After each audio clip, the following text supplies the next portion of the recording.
want to thank you for finding us again. Want to thank our sponsors, Pepsi of Florence, Carolina Bank, Micky Finn's, Marlboro MPD Electric Co-op, Francis Marion University, McLeod Health, McCall Farms, Victor's, and PLC Commercial. And yes, I do have shirts without hoods on them. Somebody commented to me, do you have a shirt without a hood on it? Yeah, I do have a shirt, or two, or three. But this weird weather, the hoodie is kind of the universal fit. I do want to make sure that our sponsors understand how important they are to this feeble attempt at podcasting. It's not an extension of the radio show, and I mean that sincerely. It is a work in progress. We're trying to become, I guess, the leading opinion giver of the PD region of South Carolina. It's not as much about Trump. It's not as much about Biden. It's not as much about the New Hampshire primary, the Iowa caucus, the eventual South Carolina primary. There'll be some of that, but the majority of what we're trying to do is highlight our region, its economy, its politics, its business, its personalities, its flair, its flavor. And these sponsors are intimately involved in the community and unbelievably important to our business and economic and political conversations that we have. At times we have people with official titles, elected officials, congressmen, members of the General Assembly, city council members, county council members, mayors. I have given this guy a name, whether he likes it or not, an official title. Ben Zeigler is a good friend of mine. He is the resident historian, whether he wants to be or not, of the greater PD region of South Carolina. At times, I try to convince myself that I'm a self-taught historian until I bump into Ben, and then I realize that I know very little about the history of the region, history of the city, history of the county, history of the, and it dates all the way back to the Revolutionary War. So I want to thank Ben Zeigler, resident historian of the greater PD region of South Carolina, for joining us at No Stoplights. Ben, how are you, sir? I'm well. Thank you for not telling them I'm a lawyer. Well, I'll let you do that. Well, you're a man of many hats. I mean, you're a board member at McLeod, which is a sponsor of our show. Your father was a member of the General Assembly. You are very curious about politics. You and I could probably do a podcast on the Trump phenomenon. Yeah. Some we understand, some we don't understand. A lot of our conversations are centered on that. You're a football fan. I'm a football fan. Mm-hmm. In the game of football, the quarterback gets a lot of the credit, a lot of the blame. The offensive line, as Keith Jackson referred to, were the big uglies, and they don't get their name in lights very often. When I think of the founding of America, and I think of the Revolutionary War, my mind goes immediately to those who fought. Adams and Jefferson in particular, the Hamiltonian Jeffersonian debate that led. But being in the swamps of the great PD was one of the most consequential figures in American history that I refer to as an offensive lineman in America. Is that a fair representation of General Francis Marion? Yeah, I think it is. I mean, I think without doubt Marion played a very important role in the final years of the American Revolution from 1780 to 1782, 83, when the war was finally over. As you know, the focus of the war shifted to the South in 1780. Charleston was captured by the British in May of 1780, and the British strategy was to carve the South off from the North. At best, the North was a stalemate, and the British knew that they really weren't going to change the dynamic without a lot more investment in the North. Lord Germain, who was the Secretary of State for the American colonies, came up with a plan in the late 1770s to shift the focus of the war to the South. The British believed, after a good deal of due diligence, they actually had hearings in Parliament. It's kind of hard to believe they were doing, legislative hearings back then, but there were some hearings in Parliament in the late 1770s about the mood of the American South. The American South, other than some sort of passing attempts to gain a foothold, British attacked Charleston in June of 1776. There had been a little bit of fighting early in the war, but the South was largely untouched by serious fighting, by big strategic fighting. And there was a sense that if the South could be consolidated behind the British cause, that it would, at the very least, give the British government something they could keep. There could well have been a fragmenting of the colonies, and some colonies would go independent, some colonies would stick with Britain. And so the strategy focused around starting in South Carolina and moving up into North Carolina and Virginia. And Marion, by some interesting twists of fate, avoided being captured at Charleston. And in the fall of 1780, started his own resistance in eastern South Carolina. Famously offered his services to Horatio Gates, who had come in to try to retake South Carolina after the British had taken it in the summer of 1780. Gates sort of dismissed Marion, sent him off to be sort of a more or less a scout, sent him and his men off, and literally the day after Marion rides away, Gates's army is defeated by Cornwallis at the Battle of Camden, and the same day or the day after, Thomas Sumter's defeated. His force is defeated, and for several weeks, if not months, Marion's really the only thing going in terms of a well-organized, active force campaigning in South Carolina. And through 1780 and into 1781, he kept the cause of liberty alive for the most part. There were obviously other people fighting: Thomas Sumter, Elijah Clark, Andrew Pickens up in the west and the northwest of the state. But in terms of the major British supply line, what they needed to control from Charleston across the Santee up to Camden and then up the Great Wagon Road into North Carolina, that was going to be their strategic highway to consolidate the South. Marion kept them off balance. He never won any huge victories in pitched battles. He obviously won some battles, smaller battles, skirmishes. A lot of them were mounted skirmishes. But the fighting he did was very measured, very strategic. It was designed to nip at the British, to keep them off balance, and to keep them from maintaining an adequate communication line and an adequate supply line into the interior. He did a great job at that. But more than anything, and we're starting to see this now, and you went to the thought leaders of the revolution, and I like that approach. We're coming up on the 250th anniversary of the revolution, and we've already got 250 groups popping up all over the place. And as I feared, we are going to fall into the old practice of what I call toy soldier history. Everything's going to be focused on big battle reenactments and bright uniforms and muskets and drum and fife and all that stuff that, is aesthetic and gives us a sense of what fighting was like then. But we know what happened in all of these battles. It's not going to change our understanding. We know what happened at Cowpens. We know what happened at Kings Mountain. We know the outcomes of most of these battles. What we don't place enough emphasis on is what were the thought processes? Where were people's loyalties? How were they changed? How did people ultimately pick one side or another? And frankly, folks picked sides and changed back. I mean, it was a very fluid, if not ambivalent, situation in the South Carolina backcountry and other places for most of the war. Do we have any understanding at all, as you study the life and times of Marion? I have to some degree, not the extent that you have. What made him different? Why was he more important? Why was he more successful? Well, and that gets to what I was. You talk about the thought leaders. Marion was a very subtle thought leader without actually publishing anything or being a political thinker. Marion figured out in the summer of 1780, the fall of 1780, and into 1781, that his role was to, and I'm borrowing a phrase from Steve Smith, wrote a great book called Francis Marion and the Snows Island Community, Myth, History, and Archaeology. And one of his central arguments is that Marion's great achievement was to maintain what he called a community of resistance.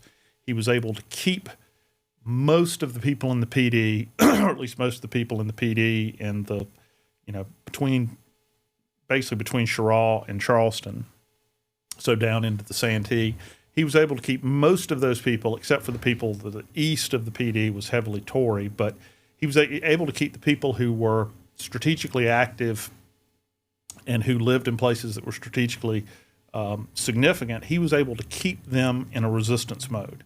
It's the same thing that Ho Chi Minh did in the late 60s in Vietnam, and it's guerrilla warfare. That term had not even been coined when Marion was fighting it. But he was, again, very measured in not risking his force, not seeking battles that would, one bad move by Marion and his small force could have been eliminated. So he was very careful and circumspect about where he chose to fight, how he chose to fight, and with what British forces and Tory forces he chose to fight. But he also recognized that he couldn't push these people around. He needed them. They needed him, but he needed them much more than they needed him. And he had to work with them. They were militia primarily.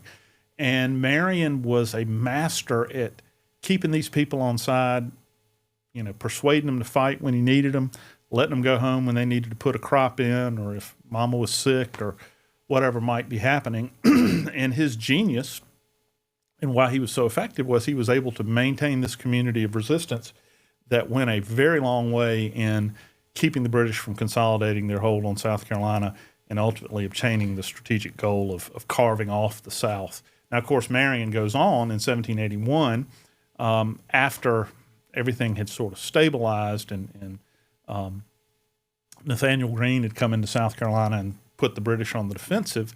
Marion became very effective working with Light Horse Harry Lee, who was Robert E. Lee's father, who commanded a force of dragoons, Continental dragoons. He was able to work with Harry Lee to actually fight more conventional battles, laid siege and captured several important outposts, British outposts along that road from Charleston up to Camden. So Marion was able to flip to a more formal. And Marion had come through the Continental Army. He had fought in the French and Indian War. He was a lieutenant colonel at the time Charleston fell. Marion started as not a professional soldier, but he was a trained soldier. He wasn't some militiaman. And of course, the Revolution destroys the American Army's destroyed in the Revolution in 1780 at Charleston, and Marion has to become a partisan and to become an effective partisan commander. He's way more famous for being a partisan commander and really shows his genius. But then he almost comes full circle. He goes back toward the end of the war. He's still commanding militia, but he's commanding militia in the context, and Continentals as well, in the context of more formal, conventional 18th century military operations. Ben, I'm going to give you credit or place blame. We'll decide as the debate goes on, to the conversation carries on. You came to me when I was a member of Florence County Council in about 2007 or 8, maybe 9, and wanted to fund a statue to be placed at Fenner's Landing in Johnsonville to commemorate and recognize the contributions that General Marion made to the Revolution, to the American experience. And I began down the road of trying to better understand, the contributions, the story of Marion. I'd understood him to be kind of an expert in guerrilla warfare. You just said something similar to that. But he was also a very ethical man. Very much so, yeah. Sumter aggravated him a lot. He believed that Sumter was not an ethical man. Well, so explain that. Marion has a reputation as being a guerrilla warfare expert, win at all cost. But he balanced that with the ethics of war. If ethics has a war, Marion paid respect to those ethics. Yeah, he. I don't have the site for this. And by the way, I'm going to preface everything I say today on the fact that you called me this afternoon to come and talk. Sure. I haven't had time to sort of bone back up on some of the things I'm not. Quote, there's a lot of things I worry about. That's not one. There's a very famous quote of Marion, whether he said it to Sumter in a letter or whether he said it of Sumter, that he would wade through rivers of blood to achieve a victory, something along those lines. Sumter was very reckless with the lives of his men. He was very impetuous and not afraid. Everything Marion, as much as Marion was circumspect and careful, Sumter was brash and aggressive and reckless. Marion's ethics, and we really ought to talk as well about the sort of image of Marion that emerges in the 19th century, because so much of the significance of Marion doesn't have to do with his achievements, his real achievements during the Revolution. They come from how he came to be seen in the 19th century after he was dead. We've talked about this before. But Marion, time after time, would defy his own men to protect prisoners. He would defy commanders. At the end of the war, he was ordered to go and fire on or attack British soldiers that were filling barrels of water in the Cooper River. They were leaving. They were evacuating, going home. We'd won the war. And Marion it was perhaps suggested to him, I don't know that he would ever defy an order, a direct order. It was suggested to him that they go attack him. And he said, why would I do that? These people are trying to go home. I don't want to kill people that I don't have to. He just had a great sort of streak of magnanimity, of kindness, of mercy. Now, a lot of that got played up again after Marion's death, and we've talked about the biographies of Marion, Parson Weems, William Dobie and James, and then finally William Gilmore Simms from 1811 up to the 1840s. Several important biographies of Marion are published, and also artists began to paint Marion and represent Marion. And it's an interesting, there's a great book to be written about this, or a PhD dissertation about the development of art and literature, history, myth regarding Marion, because Marion was recognized in his time as a valuable participant in the war in South Carolina. And if you read what people like Nathaniel Greene said of him or any of his contemporaries, they said he was a tireless, hard campaigner, endured many privations, slept on the ground in the cold. He did the things that most even professional soldiers didn't want to do. But he wasn't cast as this great hero. He wasn't a Washington, let's say. By the by Parson Weems's time, by 1810, 1820, he's literally referred to as the Washington of the South. And what changed Marion from being sort of someone who was recognized as a significant figure to somebody who was a great hero has more to do with society after his death than Marion's actual contributions during the war. A couple of dynamics at play I think are very interesting. I think first and foremost, Eli Whitney invents the cotton gin in the 1890s. And by the 18 teens and 20s, the children and grandchildren of the people who fought with Marion, who were militiamen during the Revolution, are getting rich, and they're building big houses and having their portraits painted. And they need a myth of origin. They need someone to stand out. Who are we? What do we stand for? Well, Marion's a great sort of example of that. And when you consider the fact that at the end of the war, Marion commanded all of the militia in South Carolina, and it's from South Carolina that most of the people who migrate to Mississippi, Alabama, Louisiana come from, a good many of them, they take that sort of myth of origin with them as they go out and populate the South. So Marion becomes this figure. What does he stand for? Well, we're also in the 19th century, and we're leading up to the Civil War several decades later. The distinctions between the North and the South become more apparent, and the South is frequently being, more and more frequently as you get into the 1840s and 50s, being criticized for slavery. And there's a sense of the South being embattled and the South being under attack. And Marion comes to exemplify this sort of spirit of resistance, that the South is standing up against people who would invade us and people who would desecrate our homes and our hearths and our families. And of course, you get into the Civil War, and that becomes, literally true. So, Marion becomes a glorified figure throughout the 19th century through these biographies, through art, through things like Francis Marion and Sweet Potato Dinner, Marion Crossing the PD, all those artworks that were in the great exhibit. Are those, I'm interrupt, are those embellishments as far as you're concerned? We went through, when we were planning the exhibit at the Florence Museum, Stephen Mott, who's really an expert on the art piece of this, he's the curator at the Florence Museum. So he and I talked a lot about, okay, where does this come from? So many things, and you really get into the weeds, but Marion's chief lieutenant, Peter Oree, wrote a biography of Marion that he unadvisedly turned over to Parson Weems to publish. Parson Weems embellished it. Weems was the man who did George Washington, the Cherry Tree. He was trying to create an American national mythology. And Oree says to Weems, or writes to him, this isn't my history, but your romance. He romanticized everything. But there were kernels of truth in Oree's biography that made it into Weems's romance. William Dobie and James, who fought under Marion, was a judge, published a biography in the 1820s. There are things there that match things that are in Weems, and then there are things that are in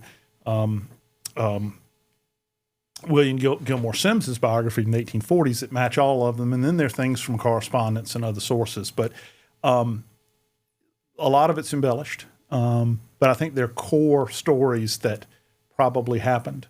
The sweet potato dinner may or may not have happened. It appears something like it appears in all three of the biographies. Not so much in James, but there may, and we know there was a prisoner exchange that took place on Snow's Island, and the person who went onto the island, the British soldier, was blindfolded and taken into Marion's camp. So something like that may have happened, but things like another famous painting that hangs outside the Senate chamber in the State House, William Washington's Marion at Birch's Mill, and of course Birch's Mill is just there at Pamplico in our own Florence County. We know that happened. That is the incident that he portrays is very well known, and we know Marion was there at the time. We know there were Tories coming in to surrender. We even know the name of the person he saved, a man named Butler, Captain Butler, who was a particularly obnoxious Tory in the Mars Bluff area who'd committed some atrocities. Marion's men wanted to string him up. Marion had said, no, if you come in to surrender, you won't be molested. His men said, we hear you, but we're not going to abide by that. He said, basically, you're going to have to come through me if you want to get to him. So some things are embellished, but some things have a core truth to them. And at the end of the day, Marion was, as you started out with, was a enormously consequential figure in terms of his leadership during the war, how he led, and what he came to stand for had its good aspects and its bad aspects. Ben, is there any historical accounting of what the thought leaders felt about Marion? Were they aware of his contributions? Were they aware how, I've heard it referred, he didn't win the Revolutionary War, but he may have stopped us from losing the Revolutionary War. Is there any historical indications of what some of these thought leaders knew about Marion and his contributions to the American cause? The word that seems to be used the most when you read his contemporaries on both sides. I'll give you an example. Bannister Tarleton, who's Marion's great nemesis, the man that gave him the sobriquet, the swamp fox, or the damned old fox, as he called him. He never mentions Marion. He writes a 2-volume history of the American Revolution, never mentions Marion. Now, he may have had good reasons for being sore and not wanting to mention him, but you don't find a lot of his contemporaries talking about his contribution. The word that's used the most is he was a valuable commander. He was a yeoman service. He led the militia, and they suffered. And there was a real one of the things you got to remember, Ken, is that commanding militia, and of course you have to understand that in the American Army had two flavors. You had militiamen who fought under the command of local militia leaders and in local militia companies all over South Carolina, Virginia, Maryland, North Carolina. They were by far the lesser of the two fighting forces. Then you had the Continental Army. These were regiments that were created by the Continental Congress, led by officers that had commissions from the Continental Congress, and they were the much more professional and disciplined of the two. Militia, being in the militia was like being in the volunteer fire company back in the 18th century. Everybody had to be in the militia in many colonies, and you had to go to muster, and musters usually were turkey shoots and eating barbecue and drinking corn liquor as much as they were training. And the militia were kind of a joke. And in many battles, including the Battle of Camden, the militia would break and run as soon as they saw British regulars with their bayonets fixed. So commanding militia was seen, as inferior to the professional army, or at least the Continental Army. And it was seen as a really unpleasant thing to do, to have to command militiamen, because they could come and go for the most part as they pleased. And Peter Ory says of Marion, when they put him over the militia during this critical period, that he really took one for the team, so to speak, that he always saw commanding militia as being a skulking command, that you couldn't really exercise discipline over these people. They were not people that, they weren't good material to work with. So all that being said, somebody who was a leader of militia wasn't going to be that well regarded by the professionals, by the Washingtons, by the Greens. And Nathaniel Greene thought the world of Francis Marion and recognized, if anybody recognized his contributions, it would be Nathaniel Greene and it would be Light Horse Harry Lee, because they actually were with him and fought with him and knew how his genius really helped the cause. But for the most part, the establishment wasn't really going to recognize him. But keep in mind, when you get into the 1820s, this is the age of Andrew Jackson. This is the age of the westward expansion. This is the age where the American, common man becomes more of a fixture in our imaginations. Marion's the great military leader of the common man, ugly little short. And that's where I'm headed. It's easy to put Washington in a portrait. Right. A tall, stately general leading his troops across the Potomac. I mean, you've seen the visual. I've seen the visual. It's my understanding that some of the paintings that were commissioned to not properly articulate Marion. He was a scrawny, not impressive person. Hook-nosed, swarthy. But some of the paintings don't. Right. I mean, they make him look a little more statuesque. Yeah, ironically, John Blake White's Francis Marion inviting the British officer to dinner, known as Francis Marion and Sweet Potatoes. John Blake White knew Marion as a boy, but he paints him. He looks like Tom Cruise in the painting. Now there are other paintings that are unattributed that may be contemporaneous with that, and I've showed you one of them, the one that's at the Oakland Club down in Pineville, that show Marion as he looked, not an attractive person. And then by the end of the 19th century, he's made to look like a matinee idol to some extent. But then there are some that go back to the descriptions. We have very good descriptions of his appearance from people like William Dobie and James, who fought with him. He describes him in detail down to what he wore. We know, but he was not. More often than not, he was portrayed as being an attractive, heroic-looking person. Leave it to me to be a hayseed and bring NASCAR into the conversation, talking about Marion and the Revolutionary War and thought leaders. If you go to Level Cross, North Carolina, they believe the Pettys were the greatest. Yeah. If you go to Hueytown, Alabama, they believe the Allisons. If you go to Dawsonville, Georgia, they believe Bill Elliott, the Elliots. Yarborough and the PD. Well, and that's where I'm headed. Yeah. Could Marion be our favorite son? Mm-hmm. Could we be embellishing some of his legacy, some of his contributions, just like we think Cale Yarborough was better than the Allisons or the Pettys? Are we guilty of that? I think and is that okay? I think that's okay. That is the way the world works. That's the way people are. That's the way groups of people are. That's regionalism. But you strip away all that and you look at the facts, and the facts are Marion was a significant leader at a significant time during the Revolution, and a leader in a style of fighting and in a strategic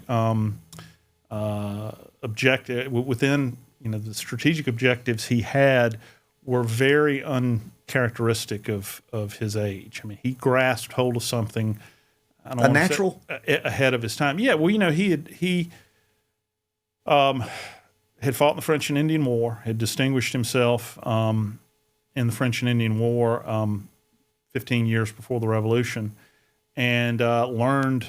They were up fighting the Cherokees. He and William Moultrie, who commanded his regiment during the French and Indian War, or as we called it in South Carolina, the Cherokee War. They were ambushed a couple of times, and Marion led the charge or led their regiment out of these ambushes in the mountains of North Carolina. And he understood guerrilla warfare, but he also had a much more subtle understanding of what's my objective here. If you were Nathaniel Greene, George Washington, Cornwallis, Rawdon, Clinton, your objective was to go out and find the enemy, fight them in a pitched battle, and beat them. And Marion knew he was dealing with something much more subtle and something much more modern, and that was, you don't want to use the phrase hearts and minds, but Marion, again, was trying to keep that community of resistance together. He knew that if the British couldn't, make good on their bet that the people of South Carolina would rally to the cause of the king, if they couldn't do that, they were out of luck. And so just keeping that from happening, keeping these communities on side, keeping them in a situation where the British couldn't rely on these supply chains, couldn't rely on these lines of communication. That was what his objective was. He wasn't out there trying to win some great battle, and he was operating in a context that was totally foreign to these European armies. They thought that all you had to do was go out and defeat the opposing army, and then you just took over and everything, suddenly it was your government, your land, you were in charge. And they severely miscalculated when they got into the backcountry of South Carolina because there wasn't any governmental infrastructure to take over. You could win a battle, but that didn't mean the people who lived in the scattered communities around supported you. I think a lot of them didn't care, but a lot of them were, for a variety of reasons, were turned against the British cause in 1780 and 1781. Did Marion know that the British Army would struggle with that reality, that it was very unique and different from what they were accustomed to? Was Marion aware?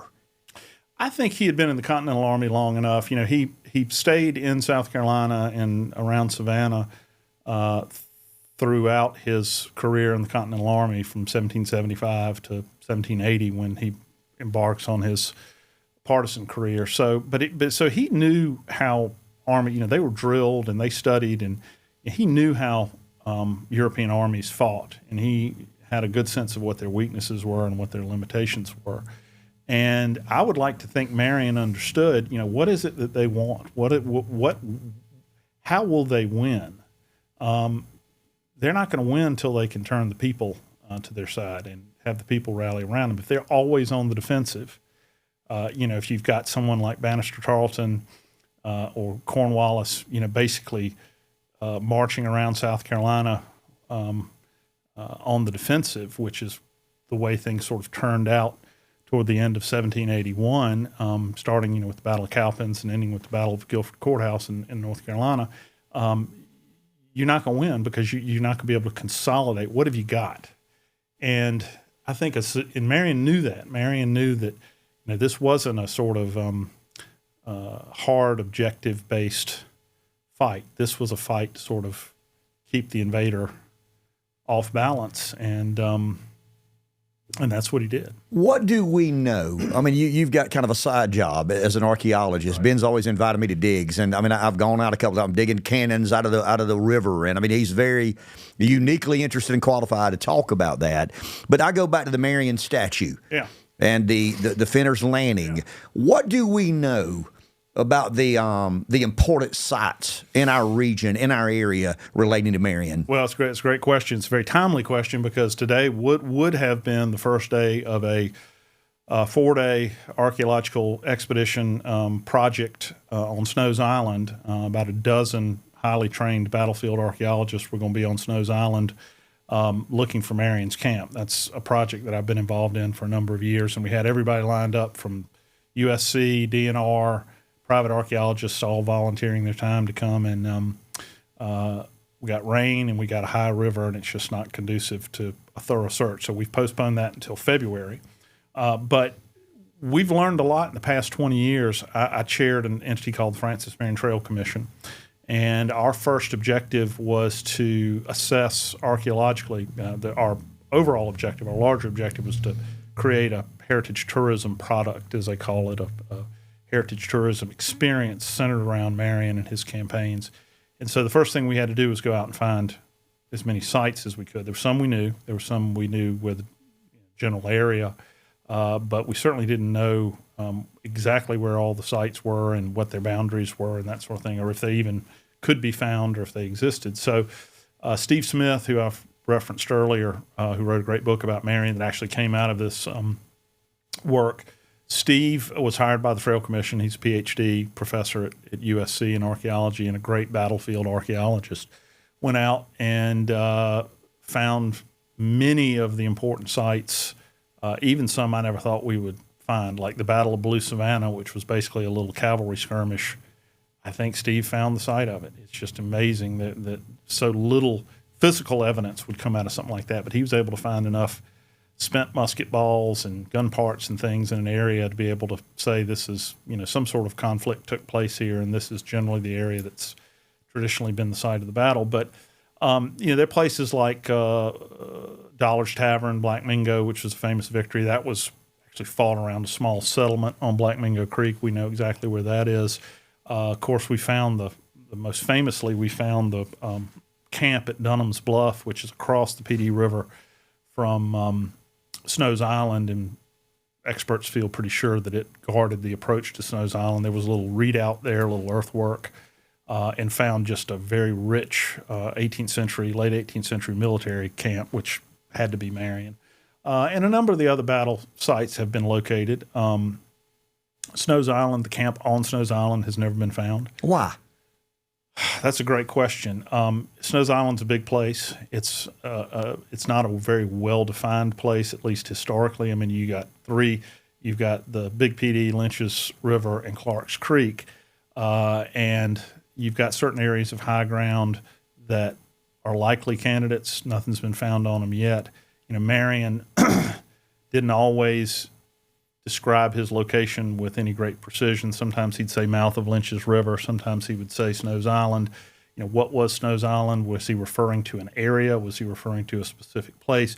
Steve Smith, in his book, talks about how Snow's Island was sort of a general reference to a core community, that community of resistance.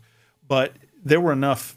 But having said all that, we know that the British capture a depot and destroy all of Marion's arms on Snow's Island in March of 1780. We know from other records and from pension applications in the 19th century that there were people who were hiding on Snow's Island with Marion's men. So we feel certain there is a camp there. We just haven't found it. We haven't done Steve began working on Snow's Island in the 90s. Did find a colonial site that is likely the home of one of the people who lived on Snow's Island, but no heavy military occupation. One of our fears was that, and of course the river there is dynamic. The river bed. It changes. It could be 10 feet under mud. We thought that. We were very worried that the PD River in 1780 didn't carry near the sediment it carries now because the land in the Piedmont hadn't been cleared. I've argued with people over whether the PD was more like a black river in those days than the reddish orange that it is now, but certainly it didn't have the sediment load until really the middle of the 19th century that it has today. So there was some fear that annual flooding had buried the site. If you're flooding that good slick PD mud every year for 250 years, you wind up with several feet of accumulation that would make it difficult to get down to the level. The way you find the sites with a metal detector. Is that impossible? If that's the case, well, that wasn't what we found. Summer before last, we did a week at Snow's Island, and we had a geoarchaeologist with us, and we had an auger, and we went out and drilled holes with the auger down to the subsoil, and he was able to determine that there has not been, in places that we think the camp might be located, there has not been that much accumulation of sediment, and that the metal detecting equipment would pick it up if it's there. So this project that we've been working on that was supposed to happen this week is going to be just a mass metal detector survey by battlefield archaeologists looking for that camp, under the assumption that if they're musket balls, buttons, gun parts, based on the volume of material that came off of Dunham's Bluff, which again just guarded the approach, we think, to Snow's Island, there'll just be a ton of material. But it's out there. It's just the river has changed. We've tried to interpret that. There's been flooding. There's been logging. It's a dynamic landscape. But all we got to do is find one little piece of it, and I think the rest will come together pretty quickly. The war ends, right? And Marion does what?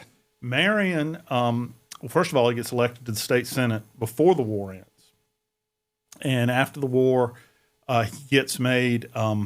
He gets sort of a plum from the state government. They make him commandant of Fort Johnson in Charleston, and he's commandant of Fort Johnson for several years, and then he retires to his plantation called Pond Bluff on the Santee River. It's now under Lake Marion. It's one of those areas that was flooded when they made the lakes. He marries his cousin. He had never married previously, and they lived several years happily together, and he dies in 1795 and is buried just down there off the Santee River's gravesite's a state monument, state parks. I think it's run by the Parks Department. Buried on his brother's plantation, fortunately, so his grave didn't flood. His brother Gabriel's plantation was called Belle Isle, and Marion is buried in the cemetery at Belle Isle. Ben, when we've named a university in honor of Francis Marion, I would argue that the Seinfeld watcher, I talk a lot about that in politics. I mean, you got Republicans and Democrats, and you got Seinfeld watchers who aren't very attuned to these sorts of things. Obviously, the majority of people who live in this area know that the university here was named after General Marion. That's probably about the extent of their knowledge. What would you like people? I mean, you've dedicated I don't want to say significant part of your life, but some share of your life to understanding better the legacy of Marion. It goes back to my time on council. I know how passionate you were about the statue and the trail and the tourism. What would you want people to know about Marion? Well, I mean, it's a fascinating story. I think it's a story that plugs us in more to the people in the Revolution. And again, you got your toy soldier historians who want to talk about battles all the time and, all the things that unfolded on the battlefield. And that's great, but it doesn't really get us very far in terms of understanding ourselves and understanding our country and our country's history. I think Marion is a window, his leadership, because his leadership was so attuned to the people who lived here, that understanding Marion's leadership helps us start to make inquiry into, okay, why were these people acting this way? Why was their allegiance this way or that way? How did people really feel? It is very hard to tell. You go in the primary sources, and they're just all over the place. And you find a lot of people would be Tories when the British were marching through, and Whigs or Americans when the American forces were marching through. And the subtleties of the communal dynamics that were going on in the backcountry in the Revolution is something I'm very fascinated by and would like to understand better why certain people chose one side or the other. You got to remember that we didn't have any government in the backcountry until almost the eve of the Revolution. There was a great movement in the late 1760s called the Regulator Movement. There were no courts or jails in the backcountry. If you wanted to sue somebody, you had to go to Charleston. If you wanted somebody arrested, you'd have to, get somebody to take them to jail in Charleston. Everything was focused on the low country, and the backcountry just had no infrastructure. And I think that suited certain people fine, but people who, were trying to build property and wealth and stability in their lives wanted courthouses and jails. And so the regulators resisted. For instance, they did two things primarily. They took justice into their own hands, and they would, they whipped people and tarred them and feathered them and, dispensed sort of frontier justice. But they also interfered with the service of process. If somebody was getting sued by a Charleston merchant, they would, catch the process server and tear up the writ and whip him and send him back to Charleston. And it came to a head, at least in this part of the state, in what's now Florence County at Mars Bluff. An African-American named Gideon Gibson, a free African-American, was the leader of a regulator force. And he stood up to the British government. There was actually a colonial government. There was actually a pitched battle fought in Mars Bluff in 1768, August of 1768, which we've commemorated in the lobby of the courthouse. I don't know if you've been in to see that, but there's a great mural by Bobby Gary, or a large canvas that hangs that shows that incident. But the regulators were the first to call for government in the backcountry. And in 1769, the colonial government, they tried once, and the Board of Trade in London vetoed it. But then in 1769, they passed a Circuit Court Act where they built courthouses and jails in the backcountry. And that was really that was 5 years before the war started. So people, had been striving for government stability and structure. Yet, I would say if you had to give it to one side or the other, and the results of the war bear this out. Most folks wound up opposing the British government. They were not. The balance of power in this part of the world swung pretty heavily toward the Americans during the course of the war, despite this sort of aspiration that folks had. I think they were without government for so long, and so many came here. You got to remember, so many immigrants came here because they were Protestant minorities or dissenters in Great Britain in the 18th century. They were Scots-Irish Presbyterians or Lutherans or French Huguenots, and they wanted to get away from government. So they, settled up here, and they had their churches, and they were just fine. They didn't need anything else. But then, as I say, as wealth began to accumulate, as crime became more rampant, the PD was known as a sort of haven for horse thieves, and we were kind of I was talking to a reporter about this recently. I like to think of the PD as kind of a big eddy in the stream of colonial settlement in South Carolina. You had so much coming into the Low Country and then down the Great Wagon Road into the Midlands. The PD was sort of off in this corner of the state with a great expanse of eastern North Carolina above it. And it became a place where, there were good, honest, hardworking settlers, but there were also a lot of sort of sketchy people, horse thieves and bandits around. And as people began to sort of grow roots, they wanted more from government. They wanted protection. They wanted justice. They wanted to be able to protect their property and their families. And so the regulator movement was the sort of first flowering of that. And one would think that, well, gosh, that would have, if they were so desirous of the protections of the British government, certainly they would have all been Tories, but they weren't. And that's fascinating to me. Why would someone have taken the American side? Now, I think there was a good deal of animosity toward the colonial government as a result of the regulator movement. I think that had something to do with it. There were colonial elites. If you think of someone like Marion, he served under William Moultrie in the French and Indian War, and a lot of these folks had gone off and fought in that war, and they had served under prominent Low Country men who commanded some of these regiments that went off and fought. And if you were, someone who was a enlisted man in a regiment, say the Upper PD Regiment from up in what's now Darlington and Chesterfield, Marlborough counties, and you served under a well-heeled Charlestonian as your officer, and he was who you looked up to and you aspired to be, and you might aspire to be, to have his lifestyle and what he has, after the war. You've seen, someone like that. Well, so many of those Charleston elites were firmly on the American side and were very opposed to the British. So you saw what they were doing. They may well have followed their lead. But it's a convoluted and confusing. But isn't that the anomaly of the American Revolution? It was from the top down.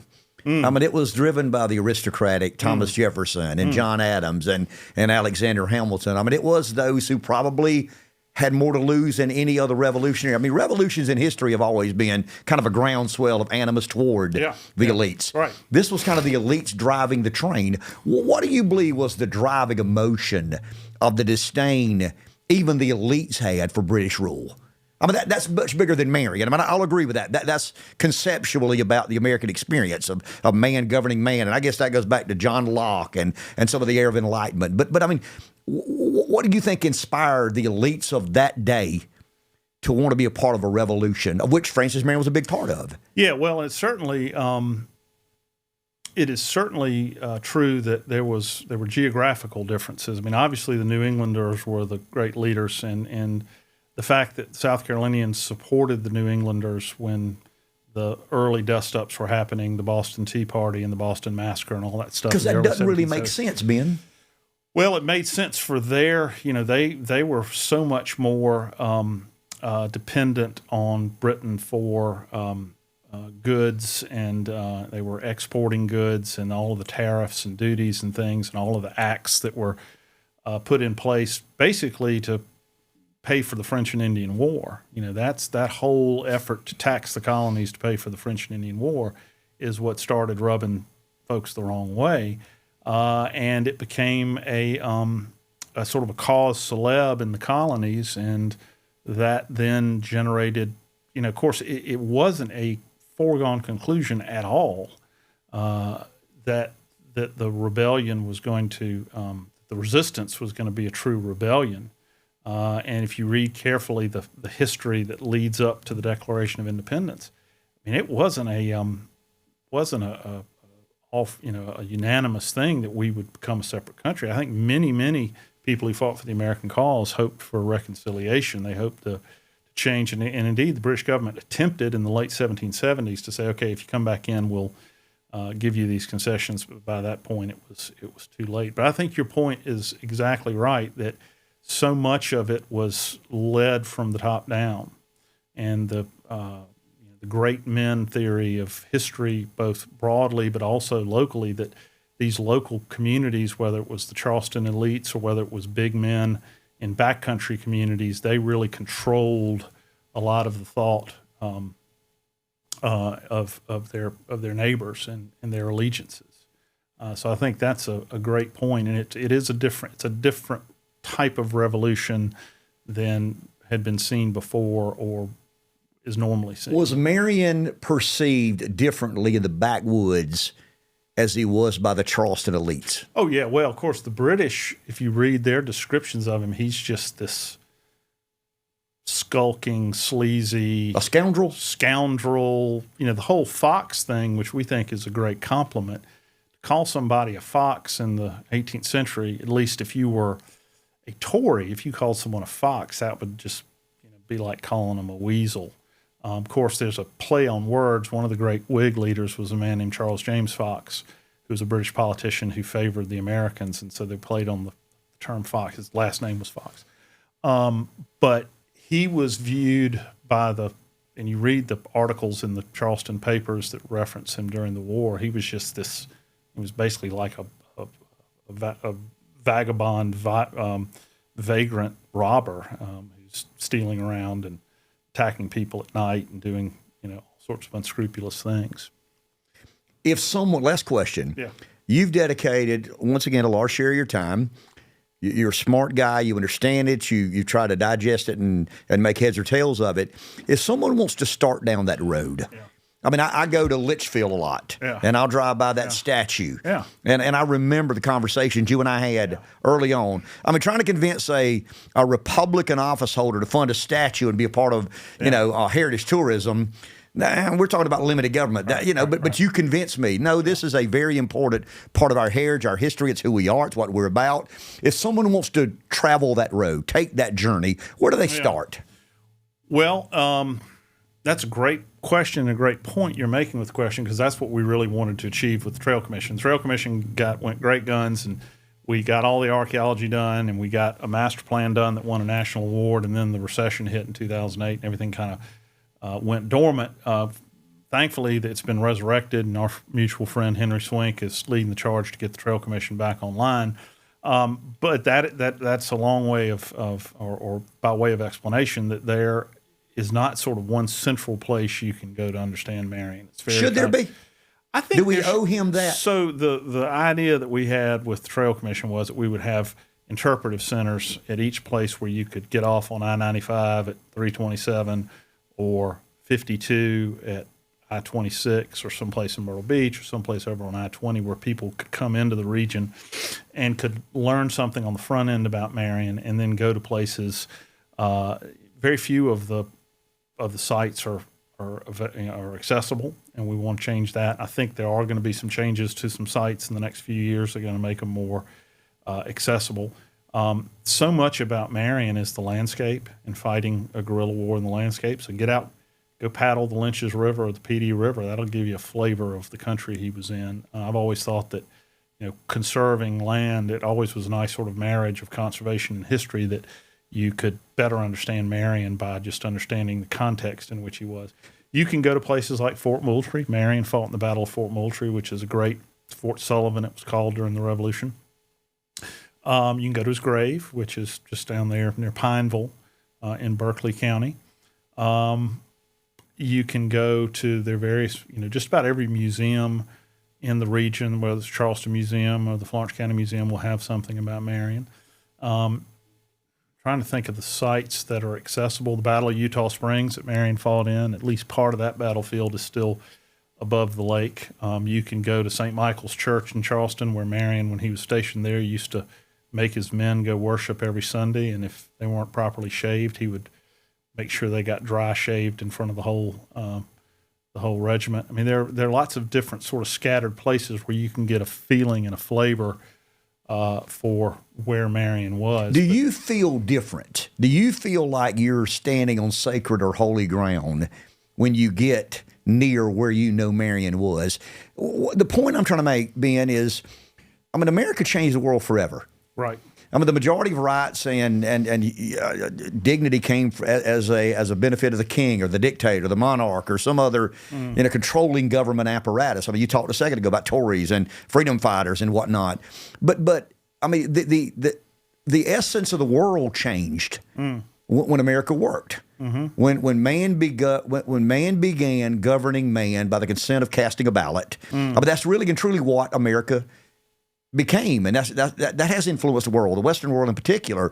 But do you get a sense of, wow, I mean, here I am, where a ragtag bunch of militia held off the most powerful army on the planet, and as a result of that, the world is fundamentally different. No, I think that's a great point, and that's one of the things I used to say a lot when I was in charge of the Francis Marion Trail Commission, that, you know, history has changed oftentimes from the unlikeliest places by the unlikeliest of people. And it's a great lesson that, you know, you might think what you're doing is insignificant or you're just on the periphery. I mean, keep in mind, Horatio Gates literally laughed at Marion and told him to go off and be in essence, be a scout for him. And Gates is annihilated and is remembered in a great degree of infamy now, and Marion, you know, became a hero and helped change the course of the war. I think, yeah, I get, you know, when we were on Snow's Island, I'm not ashamed to admit it, but we walked out on a piece of high ground on Snow's Island a couple of summers ago with that auger, and my hair on the back of my neck stood up, and I said, this is it. This has got to be it. The reason I was saying that is it looked just like the paintings, of course, which are all imagined. Turned out it wasn't it, but it's emotional. It's emotional, and it's subtle. And it's not the sort of great men theory of history. It's not sort of toy soldier history. You really have to get into people and why people do the things they do, both individually and as groups, and how someone like Marion can tap into that and exploit it, for lack of a better term, for military success. But no, he is, I would say, our greatest hero and our greatest exemplar. And he's been used for good and for bad, but you know, I grew up around here, and I got half a dozen ancestors who fought with Francis Marion, and I grew up with a great deal of pride based on that fact. And I always thought that if I could, you know, if you could go back and meet one person in history, who would you want to meet? I used to say Francis Marion. I'm not sure who This is the craziest question I can ask, but I got a busy head. Yeah. Do you ever play out, what if Marion isn't effective? Yeah. What if he's not successful? Yeah. What if the British overwhelm? Yeah. What if he makes bad strategy intact? Do you ever hypothesize about called a counterfactual? Okay, what would the world look like today had the British done what everybody expected them to do? And Horatio Gates expected that as well, that Marion fails. Yeah, you know, the end of the American Revolution was so sort of sloppy in terms of just all the things that were going on with different groups fighting around the South. And it's hard to say that if not Marion, it wouldn't have happened. I mean, I think Marion made a huge difference, and I would not like to think of what it, you know, how hard it would have been had he not been doing what he was doing. But you know, if you study the Revolution closely, you study the diplomacy, you study the policy that was going on with Parliament. I mean, we came real close to reconciliation. We came close to stalemate and just kind of a divvying up. I mean, the United States of America could have been just a handful of northeastern colonies very easily, and that would have been a win for the British. I think the British government in 1780, if they could have just carved off Virginia, North Carolina, South Carolina, and Georgia, they would have said, that's a good day's work. You know, you pain in the rear, New England Yankees can have your rocky coastline where we've got the broad agricultural lands of the South, and we'll do just fine. And, you know, the British had many, many more colonies, and that was part of the calculus. You know, the West Indies, which, of course, most of that were British colonies until the second half of the 20th century. Their sort of sphere of influence could have easily been just basically Virginia South. I keep saying last question, but I could go on forever. I want to be respectful of your time. Did blacks fight with Marion? Yes, we know specifically in the description where we know that Gates's men laughed at Marion, that his men were 20 men and boys, some white, some black, but all miserably equipped. And I think one of the things we lose sight of, and this goes again into how much the world changed in the 4 or 5 decades after the Revolution, the backcountry was a place that was a lot more sort of racially fluid than when we think of the South before the 20th century. You say, well, it was always slavery and it was always this very heavily sort of segregated society. Slavery was obviously prevalent, but there were lots of free African Americans, and there were free African Americans who owned slaves. Gideon Gibson was a Whig, and he was killed in cold blood by his nephew during the war in what's now Marion County. He was shot in cold blood and killed. There were definitely not only African Americans, but probably some Native Americans and other folks who fought with Marion. Appreciate your time. Thank you, Ken. Thank you very much. Fun being with you. Really enjoyed that. Yep. Hope you did as well.